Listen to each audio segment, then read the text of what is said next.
Cross-River Bank's a unique institution. It blends the stability of traditional banking, but has that entrepreneurial, innovative nature of a tech company. With us today, we have Anthony Peculic, head of BaaS and Cards. We have gotten shell-shocked now, right, with a few different things. And I'm not even touching on regulation and regulators, right? We'll get there. I know we will. So we always do. The macroeconomic situations we're in certainly have changed the perspective of our product set, even in the last year and a half. Also, you're looking at it from the lens of the businesses that have been doing in fintech. The banks were kind of shut out a little bit by some of the parties. They were made to be just vendors. That really frustrates me. If there are changes to interchange or anything else, we're going to see that's going to be, as we've seen, not only here, other places like Australia and everything else, rewards will be cut. So now all of a sudden, me as a consumer, I now have to think about, okay, not only my interest rate, now potentially my rewards might shift. At the end of the day, data is also one of the disease or cure things. We're going to be much more technology focused from a banking perspective, really investing a ton of money in technology. From an embedded finance perspective, we are going to be much more engaged and involved in everything from start to finish as it relates to a card program, not just sponsorship. Welcome to Fintech Confidential, bringing you the people, tech, and companies that change how you pay and get paid. Welcome to Accrued, the Fintech Confidential series presented by LoanPro. In this series, we're deconstructing the complexities of lending, exploring compliance, optimization, modernization, and personalization through insightful conversations with the industry's best. I'm Ted Huff, and with my special co-host Nate Bray, we'll be guiding you through the intricate lending world. Whether you're deep into lendtech or just intrigued on how the technology is reshaping lending, you're in the right place. Now let's dive into another episode of Accrued. Nate, welcome, man. I know you're stepping in for Colton today. I am super pumped to have you on. I am, like I told you before we started recording, I am beyond jealous of the skate decks you've got on the background there. I think I've probably ridden at least 50% of those at some point in my life, but super happy to have you on, man. Really excited to be here, and let's find ourselves some time to get on some skateboards soon. And Anthony, I know we've had a lot of fun trying to get this all coordinated and had some great conversations leading up to it. I'm really excited to dive in and really understand your perspective on a number of the topics we're going to be talking about today. No, it's my pleasure. And I'm really excited to be here. Actually, I watched you guys for a while, so I'm honored that you asked me to join. Of course, it's going to be a great episode today. Here's a quick message from the Accrued series sponsor. As default rates continue to rise and margins compress in lending, financial organizations are searching for solutions to combine that operational efficiency with innovation. Look no further, as LoanPro allows lenders to enhance their origination, servicing, collections, and payments using the foundation of a modern lending core. Check out loanpro.io to learn more about how over 600 financial organizations have modernized their tech stack with LoanPro. Today, we're joined by special guests from Cross-River Bank. And Cross-River Bank's a unique institution. It blends the stability of traditional banking, but has that entrepreneurial, innovative nature of a tech company. With us today, we have Anthony Peculic, head of BaaS and Cards, whose extensive background in fintech, payments, strategic product development has really positioned him to be at the forefront of the industry. Cross-River itself stands out not only for the cutting edge technology, the technological infrastructure, but also the proactive approach to regulatory modernization, commitment to financial inclusion, and under Anthony's leadership at the bank has pioneered new pathways for embedded finance, offering solutions that push the boundaries of what banking can be. Today, we're going to explore the depths of innovations and discuss the future of embedded finance. We'll also dive into Cross-River's in-house built operating system, COS, and its transformation service delivery in finance. Anthony will also be sharing insights on his challenges and opportunities facing modern banks and what it means to lead a bank that operates at the intersection of technology and traditional banking. So join us as we uncover the next layer of lendtech here on Accrued.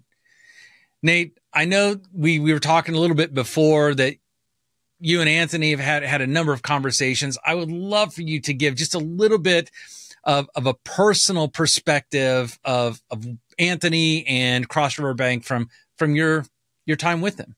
Sure. Well, if you look at Anthony's background, you see MasterCard, Green Dot, ADP. I mean, think about these payment companies at scale. Then moved into some innovation work with Rails Bank. And now obviously at Cross River, Anthony and I have had, endless opportunity to explore kind of the future of lending and the future of cards specifically. And it's just been an awesome relationship between both companies, especially with the innovations that we're trying to build and the type of bank infrastructure we need to build those. And then working with just amazing mind like Anthony, it's been an incredible time. When I was doing the research and working on preparing for today's discussion with Anthony, I cannot cover all the questions that I have for you today, Anthony, but I do want to kick off by getting your take on the current market landscape and how your background is really shaping how you view what's going on. It is definitely interesting times. There's a couple of things that are happening. The first thing is I do think, with the macroeconomic situations we're in, right? High interest rates, right? Certainly have changed the perspective of our product set, even in the last year and a half. Then also you're looking at it from the lens of the businesses that have been doing in fintech, right? So for the last several years, prior to 2 years ago, you were able to get easy access to funding. Fintech was the hottest place to be. Here's 30 million, here's 50 million, here's 100 million. Not to say there was a lot of work in it, but it was much more readily available. And what that produced was a lot of players trying to come in, build up, but the expectation was too high in terms of what they had to do to get a return, right? On that money. What had happened was it became a quick churn business. Like, I need to get people up in 30 days. It was a competition. Who's going to get you up quicker? Instead of really worrying about sometimes, is it the right thing to do, right? Because you were just trying to scale your business and add as much as you can. Everybody was kind of involved with that. No one in particular takes the blame or the credit for it. It's just what it is. The whole environment was there. We have gotten shell-shocked now with a few different things. And I'm not even touching on regulation, right? And regulators, right? We'll get there. We'll get there. I know we will. So we always do. But I do think, there is a positive side to this, I will say. And I don't mean to say there's a lot of folks, unfortunately, that lost their jobs. And those things are close to my heart because, there's some good people. At the end of the day, what's happening is it's a reset. We're getting to the point where the strong will survive. And I do think when you do survive, there's a ton of opportunity out there in many different areas. So I'm trying to remain optimistic, and I think I am, about the opportunity of where it is and where we are. But there are many challenges we still have to overcome, and we have to do it as an industry, not one by one, because we're never going to be able to accomplish it. When you talk about all of these changes that have happened, I'm guessing you're hinting towards the bank closures from a year ago, talking about the enforcement actions that have happened over the past 12 months, how it's gone all over these different spaces. And really, I don't think there's been a segment of banking and fintech that hasn't been impacted or touched so far. When you look at it from a Cross River perspective, what opportunities do you see that have been created by these challenges that have been presented to us? Those that are prepared and understood, there are some that kind of saw this coming, and we're preparing for that kind of new future, if you will, in fintech. In saying that, there still remains a ton of opportunity. Look, number one, as we deal with economic situations, regardless of being a recession or not, people are being impacted by inflation. There are a ton of products out there to help with credit building, with things of that nature. We're seeing a lot of that space, right, growing tremendously, including our clients and others that we know about. Corporate space, small businesses are struggling, but they're still surviving. They're still persevering. There's areas there. I do think, and that's just touching upon it. There's earned wage access. There's a whole bunch of areas where, we still have a lot of people to provide service to, right? So we're not just shuffling people from each provider to the other. There is that going on. That we're not there yet. We're still, there's still an open field, kind of green field for a ton of financial or fintech services. But in order for us to get there and to do it, we have to be smart and we have to be prepared and organized, and we can't mess around. We got to do this the right way, because we're only going to get so many shots at this before other things will start being shut down. And these products, which I think to me are so critical for us Americans, but even outside the US, across the world, the last thing we want is these products to be shut down because people didn't collect the right data or do what they were supposed to do. I mean, that would be a travesty. And it's sad, right? If we get to that point where things are blocked because there's a, stereotype, oh, this is a terrible product that causes fraud or whatever. And that is the last thing I want to see. And I hope we never get there. We're 25. We probably shouldn't even mark the time, how long we started when we were like in kindergarten.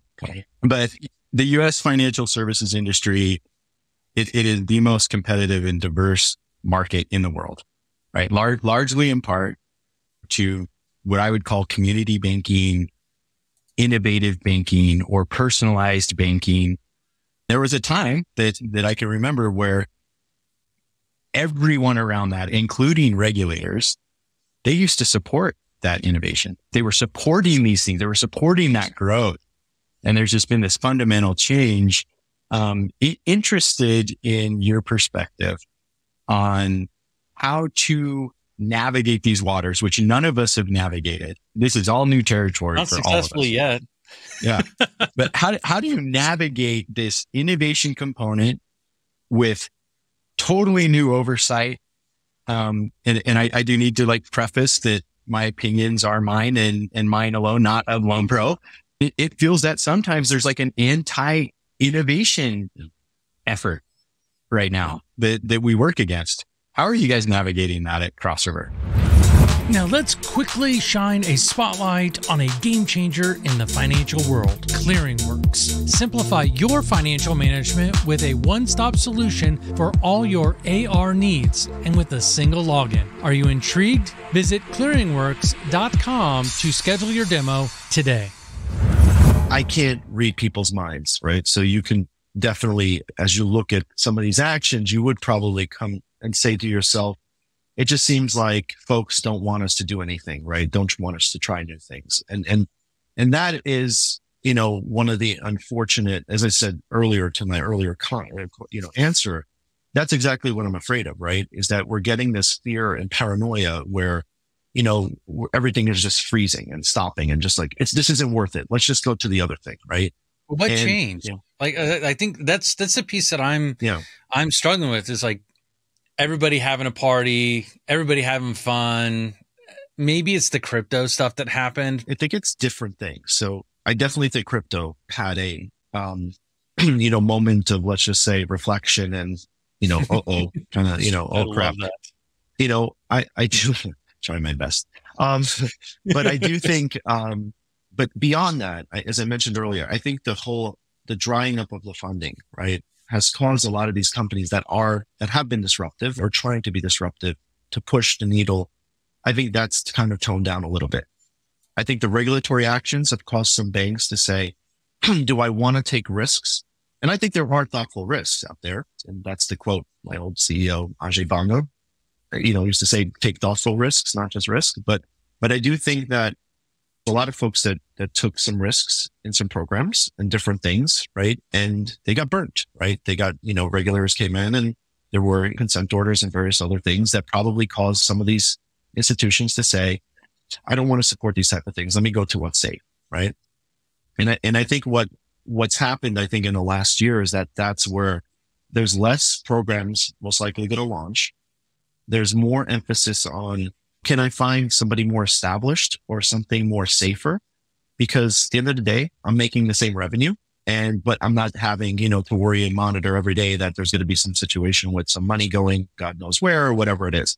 All of that stuff has come about to the point where the banks were kind of shut out a little bit by some of the parties, right? They were made to be just vendors. And this is the thing that really frustrates me, given working in this space a long time. The criticality of a bank here is we should not just be seen as somewhere where you're storing money and just okay, run your little checks and stuff. But that's what happened a lot. That kind of is coming back to burn a lot of folks. And I think that model is just, doesn't make any sense. The bank should be a partner as a processor should be, or a program manager, whoever, an association, like a network, like Visa, MasterCard. And the banks were pushed to the side and saying, well, we have 10 of them. We don't care, right? We're just going to throw it on whoever wants. So I think there's a whole bunch of that. And now it's coming back to roost. That is why we're seeing what we're seeing today. Ted, your question's great. What happened? What changed? And I'm not going to mince words here at all. I mean, I think there's a disproportionate amount of targeting towards banks that do business with fintech. I could point that, having been in the industry for a long time, to what I would call like almost feels like an anti-fintech or anti-innovation administration. And I mean, we joke about this in banking. I could go back 5 years before that. Anthony nailed it on the head and said, it feels at times banks have been left out. It does feel like that. Like I said in my earlier comment, I remember working with the FDIC on innovation.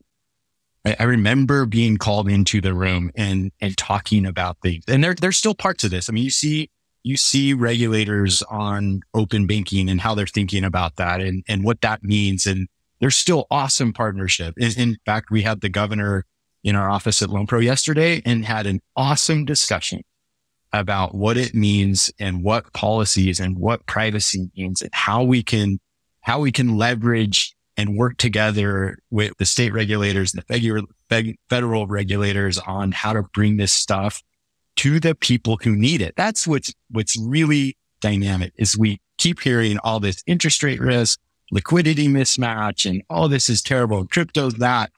Well, at the end of the day, most of this innovation is helping the people in financial services who need it the most. It's just kind of shocking to kind of see the impacts of, well, who's really getting hurt here? The community banks, the specialty banks, the ones that are really trying to move this, what we're built on as a country, that's who's getting hurt, in my opinion. I can't disagree with either of you two. And all I can do is I can look to the shrinkage of financial institutions in the US. It continues to go down. Total financial institutions, I believe, I have to look at the exact numbers, but we were teetering right at a little bit above 10,000 total financial institutions in the US at the end of 2022. 2023, we went down into the 9,000s. We came back up in the 10,000s, and now we're back, and it just keeps coming down, and we're going to be way, way less. There are things that could be done that allow us to maintain these specialty banks and these community banks that are focused on very specific things that allows them to participate, whether it be to bring in a technology provider to provide top-notch technology, to sit on top of their core banking infrastructure when they can't afford to build their own like Cross River has, right? Or that's just not in their DNA to be able to support all those things. And trust me, I'm going somewhere with this. One of the things that I've heard that has been successful at continuing to grow and grow into billions and billions of dollars of assets, I have seen that before they do anything, they go and they have a conversation with their regulating body. They say, this is what we're thinking about doing. This is how we're thinking about approaching it. Yes, I know you're going to tell me that I shouldn't do it, I can't do it, and here's all the reasons why. But I see those folks that have done that and then came back and made adjustments are the ones that have been successful and continue to grow. Why do you think that approach has been so successful in moving things forward? You're cutting it off at the pass. First of all, you should be in constant dialogue with the regulators. I do think, there's a way to do it. Number one, you have the capability to support this, right? Here are the controls and the mechanisms that we have in place. Maybe this isn't a stretch of what we're doing, right? Like we're launching, prepaid cards, right? Is it really a stretch from a debit card? A little bit, not much, right? So you kind of say, look, we already have these, there's rules and things you have to worry about, but from a day-to-day perspective, they're pretty similar. So give them, a heads up and say, this is what we're doing. This is how we're doing it, and take questions. You're going to face questions when they come in. They're going to ask specifics. If they see things, you say things, they're going to come and ask you questions. You have to be prepared for it. So it's really, to me, if you take that approach, it's really hard for them to all of a sudden come after you or anybody they can, but it wouldn't, it's less logical. If you were just to go out and just make announcements, not get their take on it, I think you put yourself in a really bad spot. Ted, people matter here. I think about, not every bank has an Anthony that's been through certain things. And maybe a really good example is when we were inventing transaction level credit at LoanPro, which means every swipe could have its own unique interest rate. I called 3 people when we realized that we could do this. Anthony was one of those 3 people. We spent at least an hour talking about how we would ensure that we could have consumer disclosures. How do we make this safe? That was our hour conversation before it ever even went out past that. It's people who have been there, had experience, know what it means. It was these initial people that we called that then got informed, and then we took it to the next step with compliance, with regulators. We learned so much in that model of going up and getting the feedback and saying they know how to operate with their regulator. Their friend, they don't look at the regulator with like capital R, like scary, right? They're saying, hey, this is my partner, right? This is who is going to help me get this thing to market. We're going to work together. So I go back to people will trump any sort of law or guideline. The rules are made up, and we make me feel like, wait, don't tell me. It's like the points are made up and don't matter. So yeah, people matter in this innovation side for sure. They're the ones who are going to do it, not the law, right? The people are going to make it work. Anthony was talking about earlier today is the interest rates and how that's impacting consumer behavior on what they buy, when they buy it, how they buy it. I also look at the impact of their balances and how it's impacting their minimum payments and how all these different things are happening, how the interest rates are impacting their minimum payments and showing their balance coming in. And then on top of that, you have things that are happening at the card brand level where, they just had a judgment against them for an enormous amount of money. I think somewhere around the $30 billion level. That means that they've decided to lock things down. And we as a society here in the US have looked at cards as being rewarded to use. And now we're kind of locked into where we're at. So we can't afford to have any additional extra costs. And I see these programs getting pressured from all these different directions. How are you seeing these programs evolve, and how are you seeing Cross River and others manage these changes and really support these folks that maybe the minimum payment has now become too difficult? Yeah. I know it's like 5 questions in one, Anthony. I'll tackle them. There's been a lot of talk about it, but we haven't seen any changes yet. And I'm a little surprised, to be honest, because what if you could build fast but not break privacy? What if you could ensure data privacy, governance, and compliance with just a few API calls? What if you could worry less about PCI requirements while actually improving privacy and security? How much more time would your team have to truly innovate? How much faster could you build and ship new features? How much more powerful could your app be? Skyflow is a zero-trust data privacy vault delivered as an API. Skyflow's radically simple design lets you collect, secure, and tokenize personal information like card data and payment details. And with built-in features like encrypted data analysis and sharing, anonymization, and advanced governance, your days of choosing between data security and data usability are over. Whether you're just concerned with PCI compliance or need to go further to include CCPA, GDPR, SOC 2, and beyond, Skyflow has you covered. What if you could build fast but not break privacy? With Skyflow, you can. Visit skyflowsecure.com today to learn how. we still see your traditional co-brands, right? Throwing the rewards. I mean, we're still seeing some of that. Balance transfer offers are out there, right? People are following the usual credit card playbook, as I used to say back when I started 20 something years ago. It's very similar, right? To the balance transfer, get the balance, make some money, right? The fees are still there. We have now the fee regulation, right, on late fees. And I do think that that's definitely going to impact economics. But, I always say people will probably just shift to another fee or throw it somewhere else, right? As they always do to kind of make up for lost money. One of the things like the various interest rates based on type of transaction, I do think that that type of innovation that LoanPro has been looking at is where I really see that changing the game a little bit. I ask this question to people all the time. Well, I ask them a few questions. You still have your college bank account? And then I ask them, what is the interest rate on your credit cards? Most people can't answer that question, right? Because they don't even care. And now they do. People are starting to realize, oh, wait a second, I have a card that has a 14.99 versus a, 24.99. Maybe I'm going to use the 14.99 because I do have to revolve because it's been a tough month, right? Or prices have just gone up 20, 25%. I can't afford to just keep paying it off every month. I think the interest rate now will become a bigger play as it relates to how do I manage my budget moving forward. We haven't seen it though yet. Like I said, I haven't seen it yet.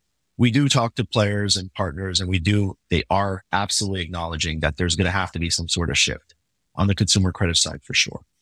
Technology is going to be part of how we get there because there are very few players that could support that level of technology. And it hasn't caught up to where I think the market needs to be. Rewards are going to be more expensive. If there are changes to interchange or anything else, we're going to see that's going to be, as we've seen, not only here, other places like Australia and everything else, rewards will be cut, right? So now all of a sudden, me as a consumer, I now have to think about, okay, not only my interest rate, now potentially my rewards might shift. And by the way, the other thing you just mentioned, right, with the settlement, I may go to a merchant who now sees that I have a Chase Sapphire card versus a Chase whatever card or Bank of America card and may decide to charge me fees based on the type of card. So now all of a sudden I get to charge a 3% fee versus maybe a 2%.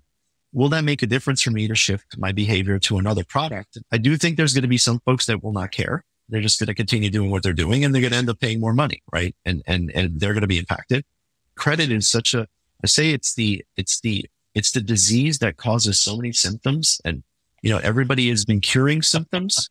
Like, literally if you had more credit, we as Americans are used to it. Like we can go and handle situations, right? And I've been in a situation where I've had to use my credit lines and thank God I had them because I was able to manage it and get through it in a few months because there's just tough times. Sometimes things come out of nowhere and a lot of Americans don't. That the shift will occur.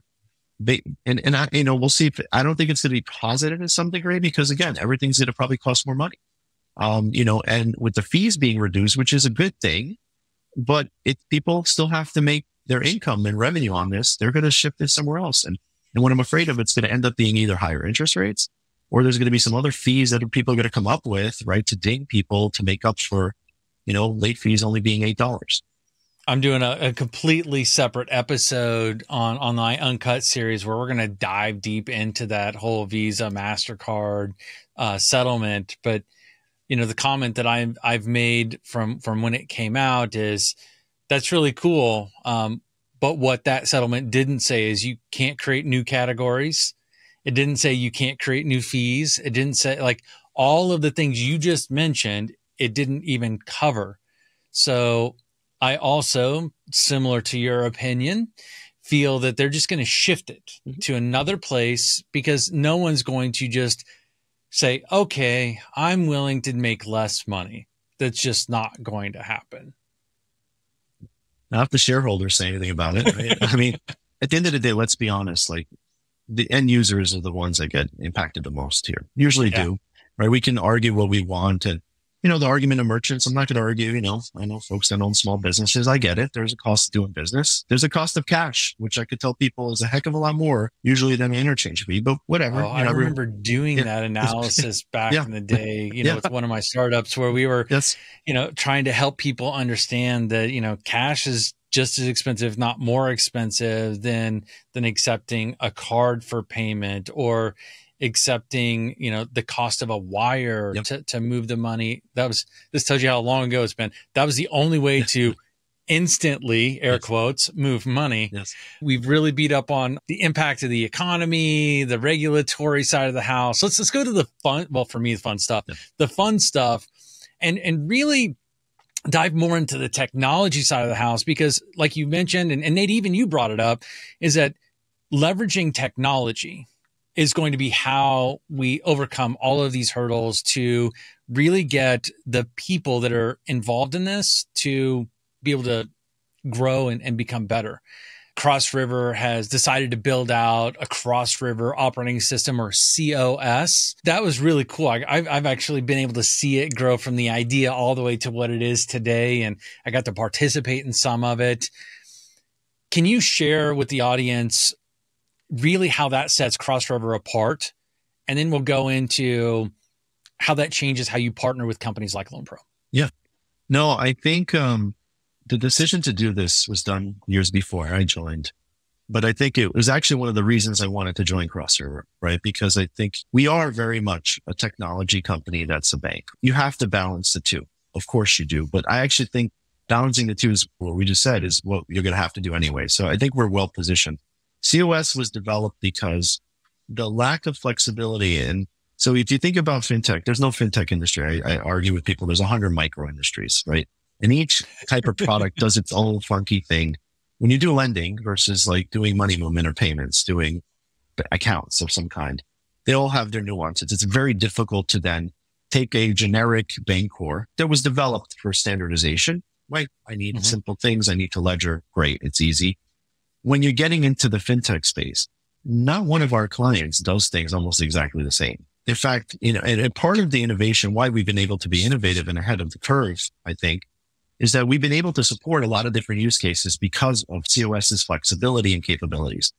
We're going to be able to leverage that alongside other technology like LoanPro and others, right? To connect and provide a full scale solution. We want to be different from other banks. We have been, because that is our emphasis. It is a key component of us being able to move forward and to be ready for what's next. I mean, I firmly believe the bank CEO of the future will be the CTO, right? You could see the writing on the wall that Saul Van Beurden, who was the chief technology officer of Wells Fargo, is probably the next CEO. Cross River, way ahead of the game, started building their own tech stack. Think about the world that the legacy banking infrastructure is built on today is batch processing.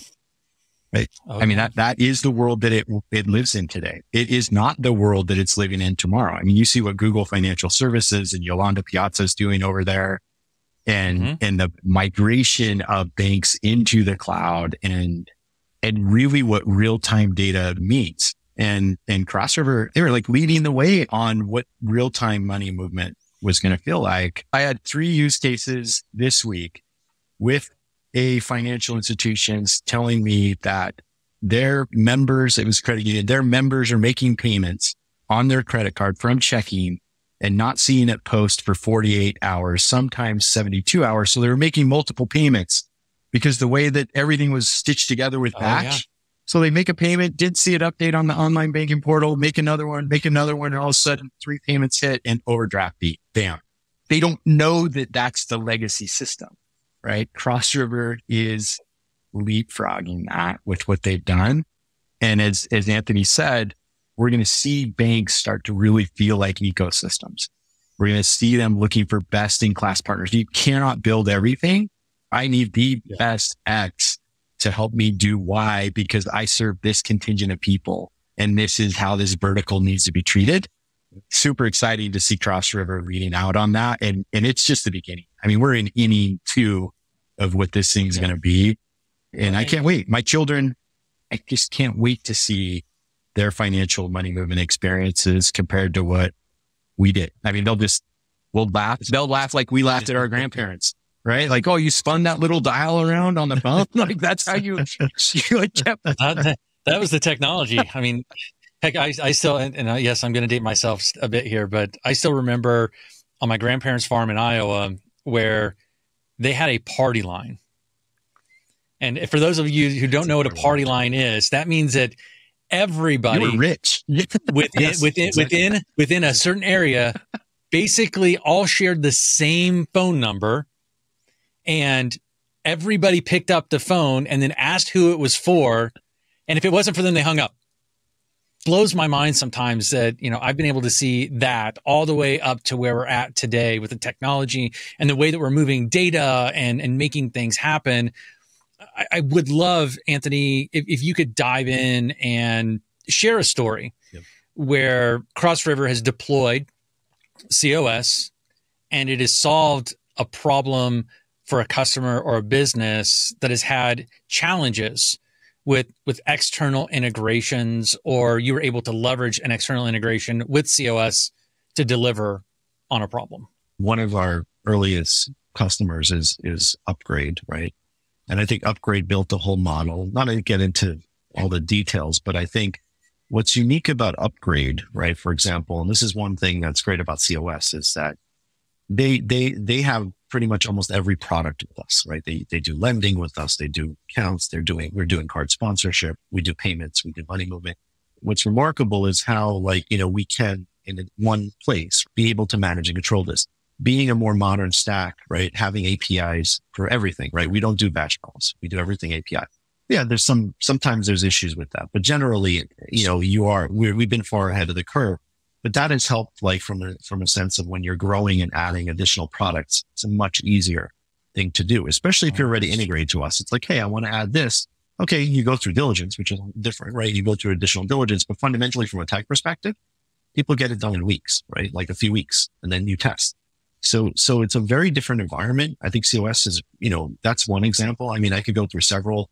We support Trustly on, as they push out payments, right? Instant payments. And, obviously in big events like the Super Bowl, we have to power, you're getting hit with a lot of payments in seconds, right? Within everyone's placing their bets or doing whatever or getting money. So you're kind of in the middle of that whole situation. COS is the reason why we're able to manage that effectively and to do all those instant payments, right?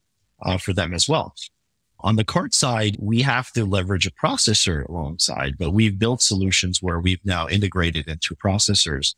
And we are investing a lot more in that. We're going to be doing more to come in a future episode where we're really going to dig deeper into that. How do we provide more solutions on the Cards and BaaS side? Because we do have an engine that can give us access to a lot of different tools. There's other areas that have to come into play because cards is a little more complex. But in general, we've been able to evolve COS, right, into meeting the needs of many. And I've just mentioned a few. There's a ton of other clients, right, that we obviously have. Yeah. Well, I love hearing that you're helping lots of people deliver on their vision of how finance should work, and how actually Rhett uses the phrase of how it ought to work. And it sounds like you guys are delivering a lot on that. Hey, Ted Huff here. Ever thought about how you could streamline your application and underwriting process? Well, let me introduce you to Under. Why keep using the outdated methods of PDFs when you can digitize them effortlessly? All you gotta do is upload the PDF, send it out for digital signature, and voila, you're set for the digital age. Are you curious on how to make that happen? Head over to under.io/FTC and get started for free. It's really that simple. We're coming to the end, and typically I ask you to pull out a crystal ball, but I'm going to change it up just a little bit today because I'm feeling a little excited to try something new. It's Friday. It's Friday. Let's do something fun. Friday. We are recording this on a Friday, Friday morning out here on the West Coast. We just crossed over into afternoon on the East. If you were to have just stepped out of the time traveling DeLorean with Doc Brown, and you've just come back from 10 years into the future, where do you see embedded finance and card programs heading in the next 5 to 10 years? Oh, one of my favorite movies. So it's a dream of mine. So let's, you never know. But let's just say, I think it's a great question. Here's kind of where I see things. I think that I think what you're going to see is that I think Nate hit the nail on the head. We're going to be much more technology focused from a banking perspective. And that includes ourselves, and probably all of our peers are going to be really investing a ton of money in technology. From an embedded finance perspective, what I think you'll see from us, right? We are going to be much more engaged and involved in everything from start to finish as it relates to a card program. Not just sponsorship, but there's more that we're going to be doing. And that's going to be less than 10 years. I think we're looking at that right now. And what that means is that the bank is going to become much more important, in my opinion, as it should have been, right? It's like we're going to see relationships with the banks become a critical component and a decision point, but not in a bad way. We're going to be the ones to say, no, stop, block. It's more like you're going to come to the bank to hopefully find a solution, right? Not like being told, oh, well, I'm not, we don't want to do that. So I do think the solutioning aspect of it will be a key component there. I think also we're going to see probably changes in behavior, card behavior, account behavior, payment behavior. We flip back and forth between debit and credit. I think we'll probably see another flip to some degree, right? If interest rates keep up this high, if there's fees on credit cards and all these other things, you're probably going to see some shift in volume. So debit and prepaid will probably make a little bit of a comeback. But I do think credit's going to be smarter. I think, with a LoanPro out there, right? I do think, for example, I think that we're going to see these smarter credit cards, right? That fit my needs, and not just I get triple points or, my Delta miles, which I love, but it's more like, they understand like my behavior. They understand I go spend a ton of money on wine or whatever, or going out, and it fits my financial profile. I think we're going to see, and that's what the artificial intelligence, right? AI. See, I mentioned it. Oh my gosh. So I think this section is where everybody talks about AI. And it's just what it is. Funny. You have to, right? I mean, and so I do think that that's going to be another thing. The last thing I'm going to say is I do think we're going to start seeing, there's been a hesitation of brands, right? Everyone's was waiting to see what happened with Apple. And I do think open banking, which we didn't talk about, but I do think there's going to be an impact there where that's going to be a very key component of a retailer or merchant or whoever being more involved in the full ecosystem, right? So like a Starbucks, I think is a great example, but I do think we're going to start seeing that even across, where folks are going to want wallets. They're going to want more intelligent acquiring solutions. They're going to want the ability to tie that into loyalty, but also to manage money, BNPL. I think all of these things are going to become much more embedded.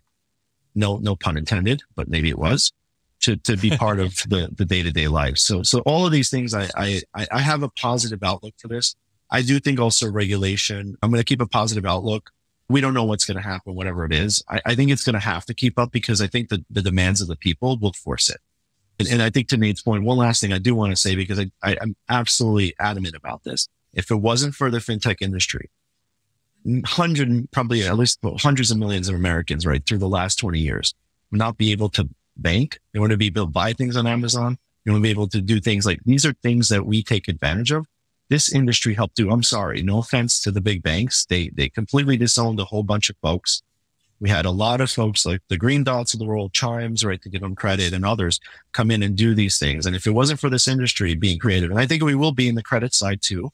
I do think with credit building and models and all the things we're doing, that's going to be something where this industry once again will help save, I think, a lot of money and bring people up, is what I like to say. We want to bring them up. We don't want you to stay where you are. You mentioned like fintechs and the doing things that the bankers didn't do. When we had John Maxwell on episode 2, and we were talking through that, and he gave me a different perspective that I hadn't really thought about in enough depth to really dive in. I always have known about the banking regulatory environment. I've always understood that. I've always understood when a financial institution makes a change, it impacts everything. So that it immediately in the typical ecosphere causes hesitation to make any changes. And that is what started that spinoff of all these external financial technology companies. Banks realized and financial institutions realized that, hey, they're meeting guidelines. They're doing all the things. Let's figure out how to bring them under the umbrella. And then that, I think, is really what started the snowball effect. And we're seeing the same thing. And we didn't talk about this today either, but I think we're seeing the same thing happen on the BaaS side. And that's something that COS has really been designed around, is all of the intricate ledgering and all of the ins and outs, and being able to handle the credit as well as the debiting and all of the different things. We're seeing the financial institutions seeing how these guys were successful in providing additional services. And some have been a little bit ahead of the curve, like Cross River, that had seen that coming and are prepared. And those who weren't prepared are the ones that are getting all of the nice notifications and all of the different things that come with that. But I think we're going to see a new direction for the financial institutions to start picking up some of the things that the fintechs weren't, which allow the fintechs to go to the next problem to solve. We are in the most exciting time in financial services ever. I'm convinced that we will be talking a ton about human not present payments. Not today's card not present, or that kind of move. This will be human not present, and my AI bot or my AI pal or co-pilot is watching out for me and helping me do the things that I need to do. It is going to be, and this is not like sci-fi stuff. I mean, we used to joke about, oh, you're going to look at your watch and see your friend, or imagine FaceTime. Within 5 years, we will have this programmable thing that is intelligent credit helping us do the things that we need to do financially. And it will know better than we know what to do. And say, hey, Nate, this is what you make every year. This is what your house payment is. This is what you're spending on X, Y, and Z. I'm going to cut this out because I know that you need to do the following. Just to prove that. Like that is where we're headed. Yeah. And that takes a very interesting web-based, like microservice-based technology infrastructure in order to operate that. And I look at that stuff hitting the cloud right now and I'm going, all right, awesome. All my data, all my banking data is headed there. Like Google's leading that. AWS is doing that. Once that's there, like now we can really unlock with that. That's going to, unlock the goodness that can be, for those individuals that need to be banked differently. The granularity. If you just look over time, how more each iteration or each version of financial services, just look at how more granular it continues to get in the data. So cool. We're still working with the individual. There's always an individual that's involved, but the data that we leverage gets more and more and more and more granular, and it's becoming less and less segmented or fragmented. But what that leaves me to wonder, what's next? You bring up data, and really quick, I'll say on this, at the end of the day, data is also one of the disease or cure things. A lot of this stuff, even from a regulatory perspective, why do, banks get themselves in trouble? Because they're not collecting data. They don't have access to data when they need to, right? They're being asked. But also, like, I think Mint was a great example where it was, I'm going to speak on behalf of my fellow Americans and some of us. We don't like sometimes being told what to do, but at the same time, I know, exactly. I know, crazy. but it's more like, but the reality is that budgets, people say they want to do budgeting, but they never actually use them. And I think what Nate hit on is actually where I think we're going to be, where it's now going to be an active budget, right? Not a passive one where I have to go and look. I'm not going to log in because I don't have time for this. Like, I just got to go buy whatever. I'm like, oh, damn, I spent too much on sneakers, right? Whatever. But it's going to be now where that's my problem, actually. Anthony. Yeah, me too. We can compare closets. So I think that it's going to be an active type of approach, and that's going to change things because now all of a sudden it's a budget it makes sense. But it's also something that's actioned on. Someone's going to stop me from doing too much before then and say, hey, Anthony, on Fridays, you like to do this. Stop it. Like, don't do it. Yeah. I want it at point of sale when I third energy drink of the day that my AI bot shut down my card and said, Nate, you've had enough. Like, you're good. The Red Bull still hasn't given you wings. Your heart rate is 160. Yeah. Oh, you guys, I love the conversation. I've had so much fun today. We've covered so many different topics, everything from the future and Doc Brown to going all the way back to talking about how we all got started in this industry. And I'm just so grateful to have you guys on the episode today. And it's been a lot of fun. Thank you so much for having me. I could say the same. It's really been a pleasure. It's great. Been good to see you, Anthony and Ted. Amazing job. Thanks for hosting and inviting LoanPro to participate, and hope everybody has an amazing weekend. Well, folks, that is the end of this episode of Accrued, a Fintech Confidential series presented by LoanPro. And if you've made it this far, you need to go ahead and subscribe so you get emails letting you know when each episode gets dropped. And you can go to fintechconfidential.com /access to get those emails. And if you like watching us, go ahead and subscribe on YouTube and click the little bell to make sure that you get notified as well. And if you're one of those people that likes to do dishes and mow lawns and hear crazy people talk about financial technology, go ahead to your favorite podcast player and search for Fintech Confidential and subscribe there. And as always, keep moving forward and making the world better. As we wrap up today's episode, I've got one last thing for you. If you're in the trenches fighting fraud and financial crime, you know it's a complex battlefield. That's where Hawk's AI tools for real-time payment screening, AML, transaction monitoring, and dynamic customer risk rating come into play. These aren't just buzzwords. They're game changers designed to make your compliance more effective and less of a headache. Imagine slashing through false positives with precision and giving your compliance strategy the edge it needs. Head on over to gethawkai.com to sign up for a demo and discover how their platform can revolutionize how you fight fraud and financial crime. This has been a production of DD3 Media with all rights reserved. This is provided for informational purposes only. It is not offered or intended to be used as legal, tax, investment, financial, or other advice. We strive to provide accurate and up-to-date information, but will not be responsible for any missing facts or inaccurate information. You comply and understand that you should use any of this information at your own risk. Cryptocurrencies are highly volatile financial assets, so research and make your own financial decisions.